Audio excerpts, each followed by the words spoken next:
Hi, Matt here. Thanks for listening to Think Fast, Talk Smart, the podcast.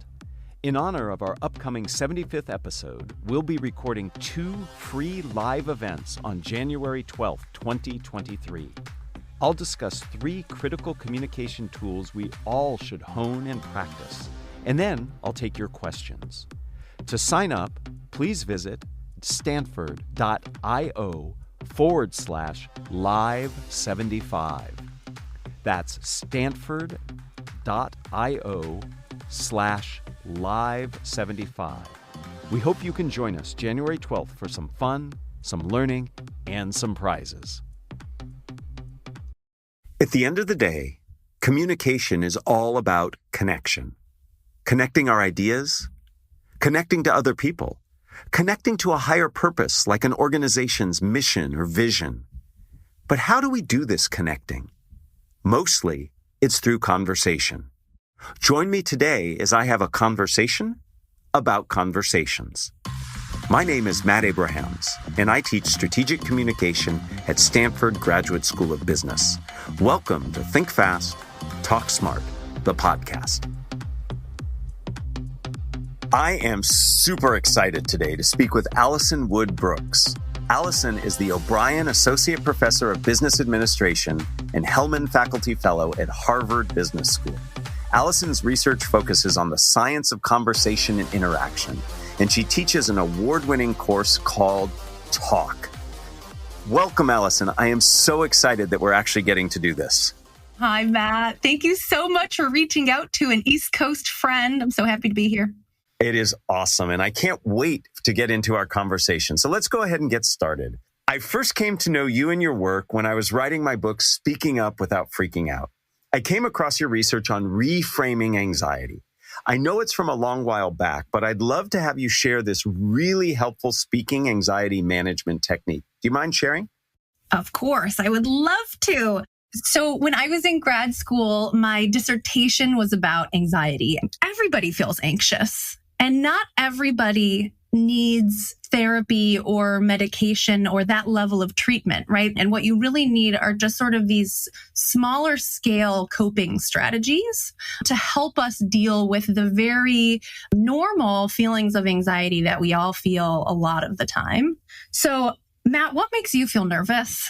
Does anything make you feel nervous? Oh, I still get nervous. You know, Allison, it's funny. I get most nervous when I speak in front of folks like you, people who study communication, people who know what I know a lot more than I know. That's when I get nervous.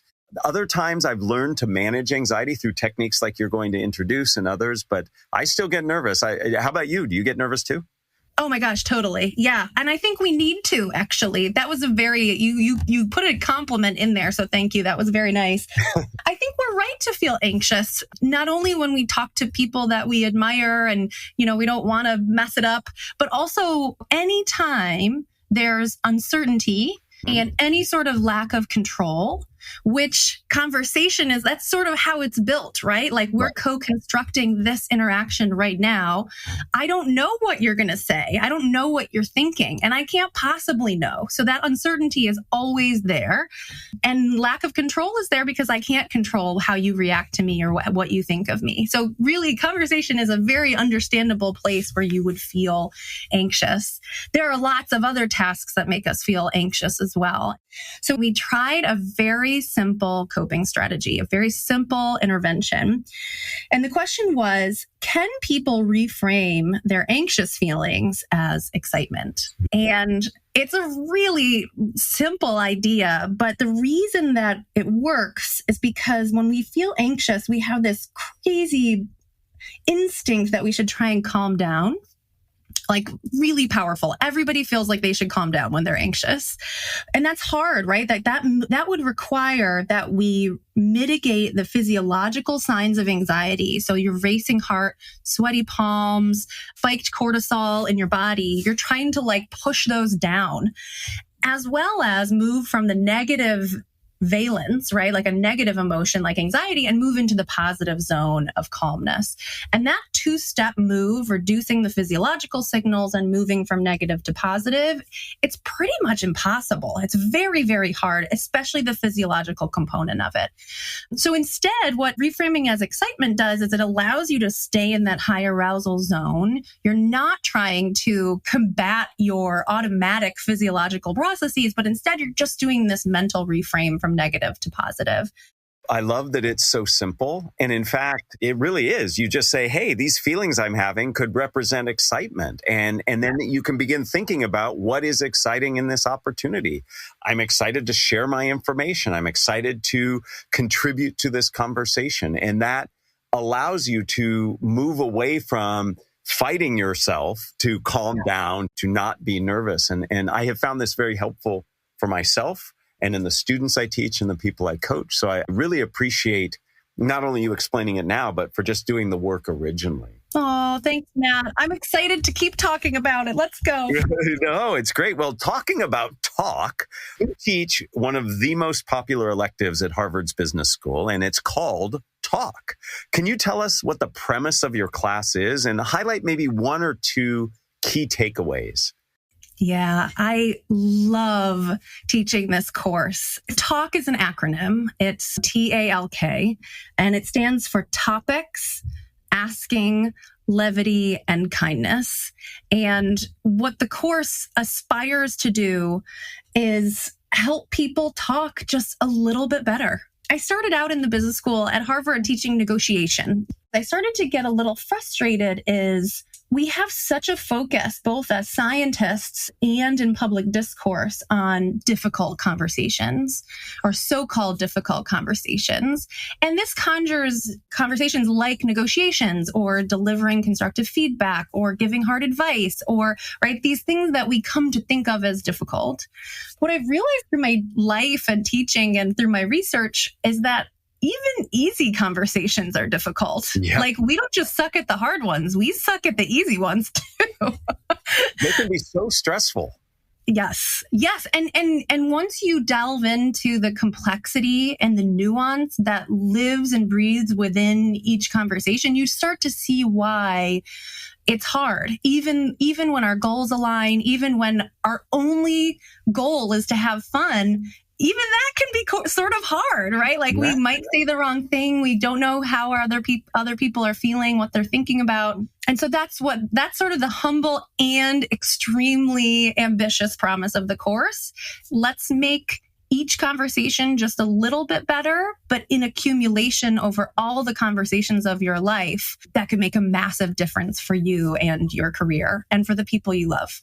I have, as you well know, I've spent a lot of time recently talking about these spontaneous moments of communication, because a lot of what's taught in your institution, at my institution, is how to do formal, planned communicating. And this notion of most of what we do in business and our personal lives happens in the moment and happens in conversation. And I love that you are studying it. Anyone who's listened to this podcast knows that I'm a huge fan of structure in communication. I think it can really help us in many ways. And I know you think a lot about structure as well. Can you share your thoughts and research into structure of conversations and how we can better leverage this knowledge to improve those conversations?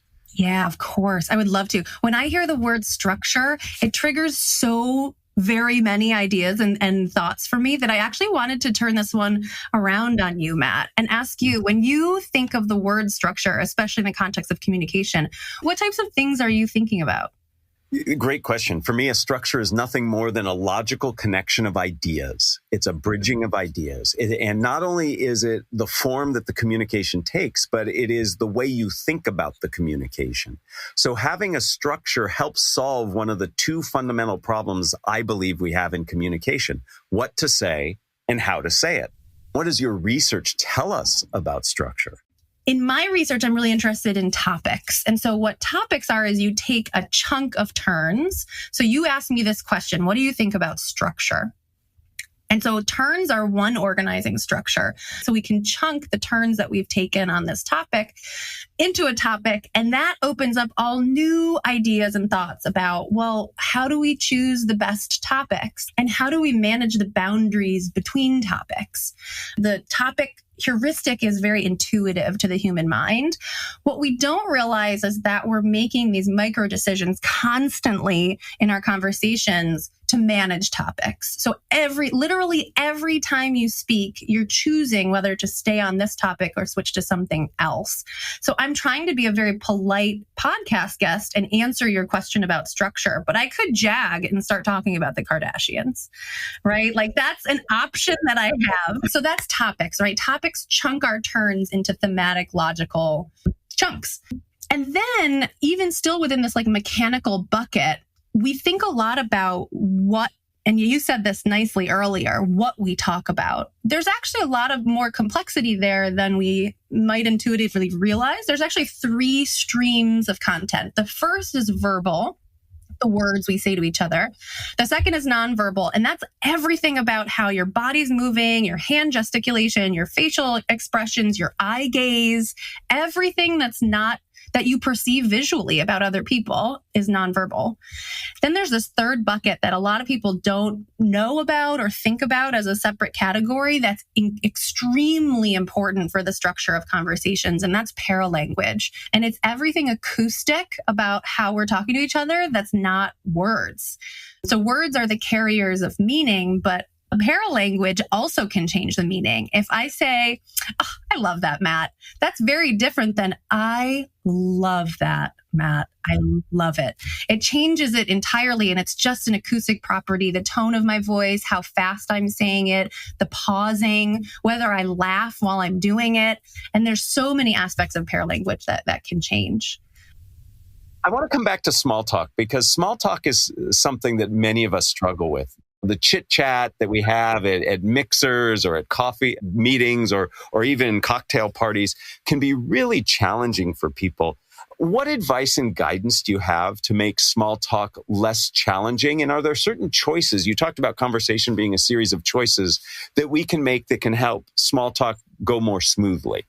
Yes. Small talk gets a bad rap, man. It's not fair. It gets a really bad rap. The purpose of small talk is to help us coordinate easily around more interesting topics, right? That's everything about conversation is this sort of coordination kerfuffle. We're trying to coordinate with another human mind. Like, what should we be talking about? How should we be interacting? What do I feel safe sharing with you, etc.? Small talk is really useful. It's the predictable way that we open up this really crazy experience we're about to have together. And so I think it gets too bad a rap. It serves a very important sort of search process. So if you think of small talk as a search and really lean into it as this like enjoyable search process, then it can become less awkward. I like that notion of reframing for sure. And I think that can help. And when you see it as serving a purpose beyond just this awkward, I'm standing next to you and need to say something, I've come to learn, and I'm curious if you have other insights into this, that in small talk, the decisions we make can really influence how the conversation goes. And I've heard that there are 2 choices people often make, either supporting choices of the topic that's being discussed or shifting choices. Do you have insight into that and perhaps other types of choices that we can make to make things better or worse? Yes, we study topic selection a lot, and we call it topic management. 2 choices is actually a good heuristic, but it's oversimplifying what we're doing. So how we study this, we study topic selection on a turn-by-turn basis. So every time someone talks, they're making a micro decision. And you can imagine it as like, I'm staying on this topic, I'm going to support the topic, or I'm going to switch. That's a good heuristic. But actually, there's some gray area in between those 2 poles, right? So there's also, I'm going to passively let you stay on this topic versus I'm going to actively encourage us to stay on this topic. I'm going to say, oh my God, that's amazing. Tell me more, which is very different than like, right? Like that's a big difference. And the same with switching. You can imagine moves that are very subtly drifting. that are almost ambiguous. Like we're not sure if we're moving on to a new topic or if it's just a sort of like an adjacent fuzzy drift away from the current one.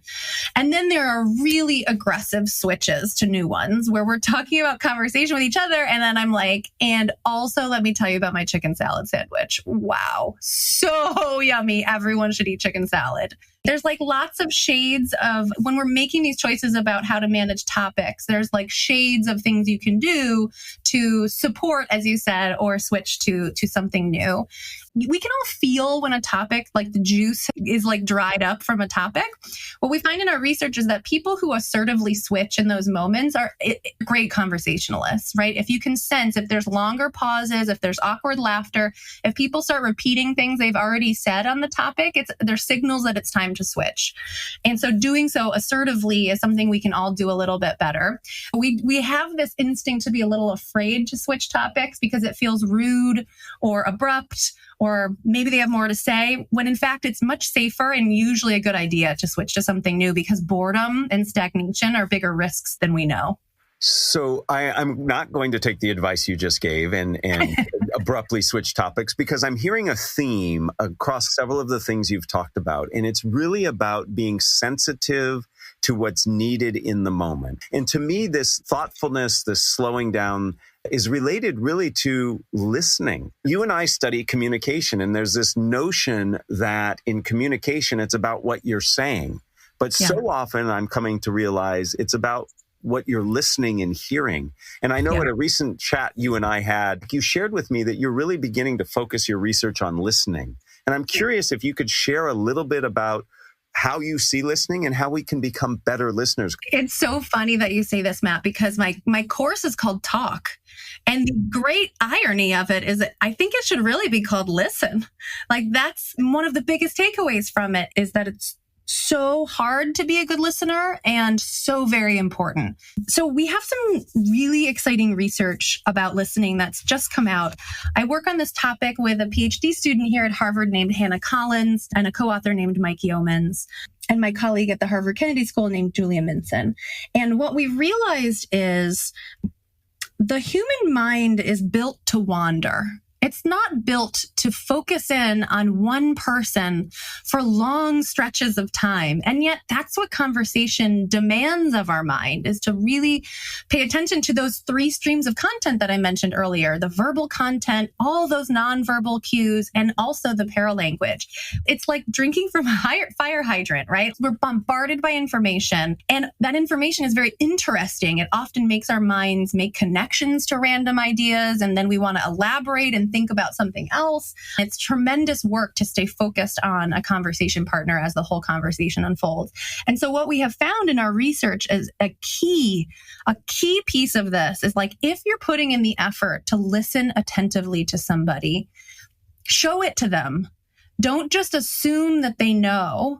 And so there's decades and decades of work on active listening. This focuses on things like eye contact and nodding and smiling and laughing at the right times and leaning towards your partner, these sort of nonverbal cues that you're listening to somebody.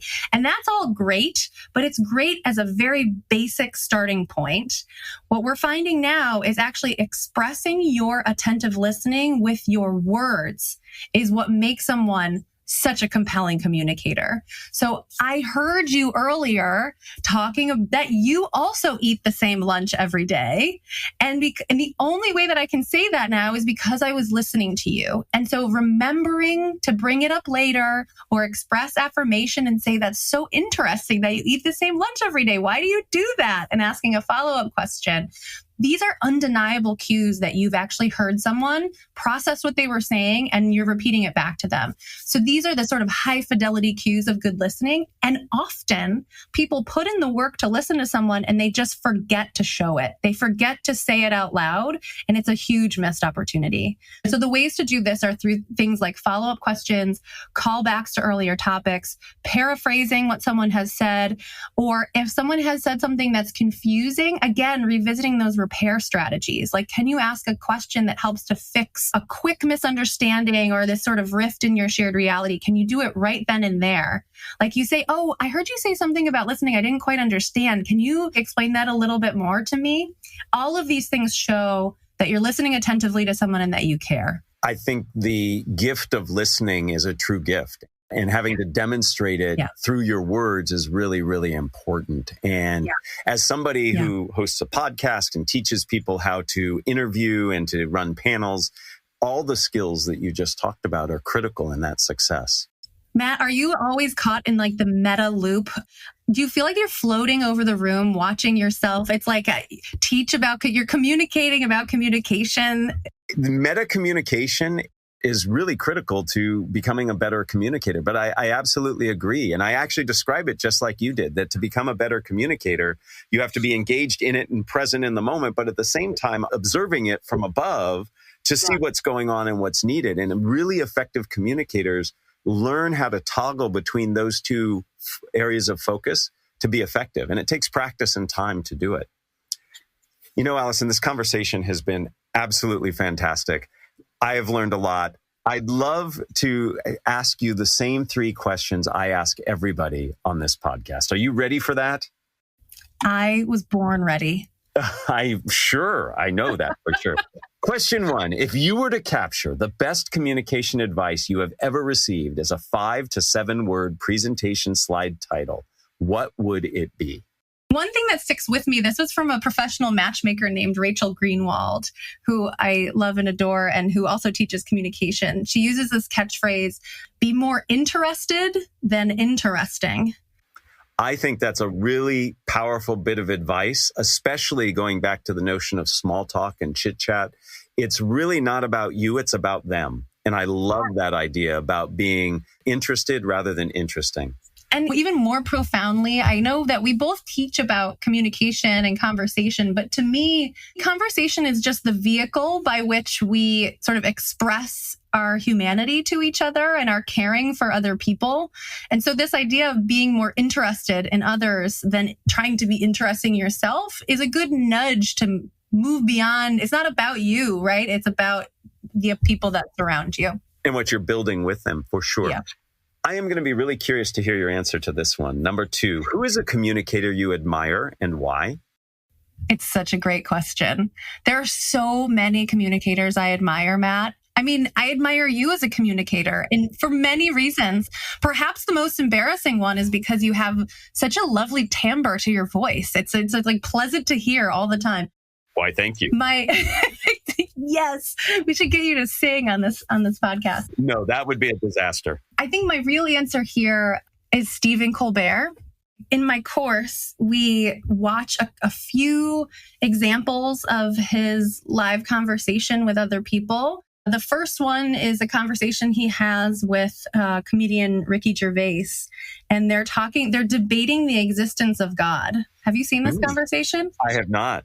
So Ricky Gervais is trained as a philosopher. And what I love about it is that it's like this super serious topic. And yet they find these moments of levity that are just so amazing. And even beyond the levity, they show incredible graciousness to the other person's perspective. Wonderful. Question number 3. What are the first 3 ingredients that go into a successful communication recipe? This is so hard. It's so hard to pick. As a scientist, I can tell you what the most robust predictors are of a good conversation. It's hard to narrow it down to 3. I think it comes down to choosing good topics and making any topic good, asking good questions, finding moments of levity, and expressing our kindness to other people. But that's an easy answer. So that's not going to be my answer. My real answer, I talk about this. I have a book coming out next year. And so in the book, we talk about minding the gap, GAP. So GAP are these 3 ingredients of gratitude. So being grateful for your conversation partners, even giving you the time, the honor of their time, and to be in their presence. The A is acceptance. So every great conversation starts from a place of acceptance. It's sort of this mantra of yes and that we borrow from stand-up comedians. And then the P is patience. So knowing that we're always going to make mistakes, being patient with ourselves and with other people and trying to fix them. Well, I cannot wait for your book to come out. And I really appreciate you filling in those gaps for us today and helping us understand better how we can communicate and converse and really listen so that we can engage demonstrate warmth, and learn from others. Allison, this was a tremendous pleasure to have you on, and it was great to chat with you. I'm so grateful for your time. Thanks, Matt. Thanks for joining us for another episode of Think Fast, Talk Smart, the podcast. This episode was produced by Jenny Luna, Michael Riley, and me, Matt Abrahams. Our theme music is composed by Floyd Wander. We invite you to find more episodes wherever you get your podcasts. Be sure to tell a friend or two to listen in as well. Subscribe, and go ahead and rate and review the show as well. Finally, join us on LinkedIn where our conversation continues.